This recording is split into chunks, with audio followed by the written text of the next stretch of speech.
que ça, dans le jardin de Madame il y a un petit aqueduc qui arrive. C'est ça, voilà. C'était ça le moulin errant. Pour amener l'eau au moulin. Ouais. Parce que non, il n'arrivait pas des Saint-Pons. Non. Ah non, ça les Saint-Pons, ça va à la Grapponnière. Ça n'avait rien à voir avec les Saint-Pons. Est-ce que ça va à la Grapponnière, les Saint-Pons? Est-ce que ça allait au réservoir de la Grapponnière? Oui. Hein? Oui. Parce que dans des documents, on a vu que cette eau, elle servait à faire couler les fontaines. À faire couler les fontaines et des cultures, les jardins. Bon, maintenant, les jardins, il n'y en a plus, mais ça alimentait les fontaines. Voilà.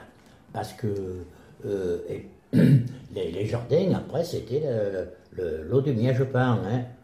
Ah, c'était la même eau. Derrière Raoul Castellan, là, dans l'impasse, oui. il y a le canal qui passe là. Oui. Hein? Oui. C'est celui qui va à Errante. Voilà. Il y a Albano, là. Tu sais où il habite, Albano? C'est au fond du porche, là. Il va à Errante. Il va à Errante. Donc, j'avais raison hier. Ah. Il passe devant la crèche, enfin, il passe... Oui, mais à l'école maternelle, parce que c'est le raccourci pour aller à l'école aussi. Oui, parce que là, disons, étant donné que, pour le moulin d'Errante en particulier, bon, l'hiver, à l'époque, pour les olives, le Miège-Pan, il coulait toujours. Et alors, il prenait l'eau à l'écluse de Madame Verse, et qui passait le long du château de Versailles. Alors, Madame Verse, oui, ça je vois, mais je vois pas trop qui est, Madame Verse. À quel endroit? Ben, le moulin, ou après, il y a le moulin, où, comme je vous ai dit tantôt, qui avait l'air pour faire sécher le blé, là. De Casabianca, alors? Oui, à Casa. Enfin, voilà, non, mais d'accord, d'accord. Voilà. Oui. C'était capté de là. Voilà, à Casa, là, au bas de Casa, il y a une écluse. Oui. Même au virage du chemin. Oui. Il y a une écluse, et il y a le ruisseau des Arrosins qui traverse le Miège-Pan à cette écluse. Parce que quand le Miège-Pan était à sec, à cet endroit-là, eh bien, les gens d'ici pouvaient quand même arroser, parce que l'eau, elle descendait, l'eau de la fosse, elle venait passer là. Alors, tant qu'il y avait de l'eau au Miège-Pan, bon, ben, disons que... on tirait de là. Il n'y avait pas de problème, on récupérait. Mais du jour où il n'y avait pas suffisamment d'eau au Miège-Pan, eh bien, les arrosants de par ici, ils avaient droit à l'eau de là-haut, donc de la source, la Crotte-Neuve et la Crotte-Vieille. Pas qu'en haut à la source. Où elles sont ces crottes? Il y avait deux sources en haut. Ah, c'est le nom des sources? Oui. Parce qu'une crotte, c'est une grotte. Oui.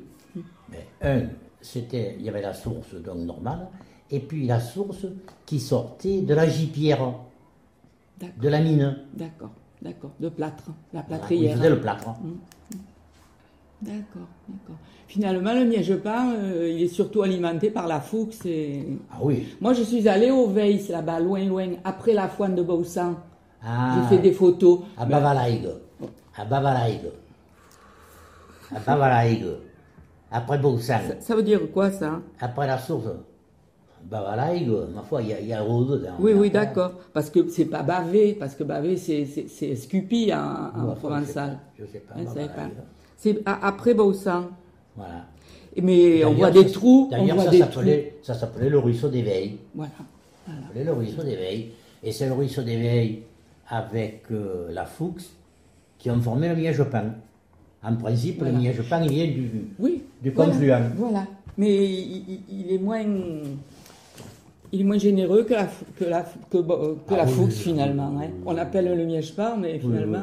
Parce qu'il y avait des sources, là, mais elles n'étaient pas importantes. Voilà. D'ailleurs, la source de Baussan, là, il y a longtemps qu'elle coule. Oui, et moi, quand j'étais gamine, on buvait l'eau. Mon père, on allait chercher l'eau de Baussan. Pardi, il y avait même le verre pour boire. En descendant de la terrine. Il y avait même le verre pour boire à la source. J'ai fait des photos là-haut. Je les ai montrées.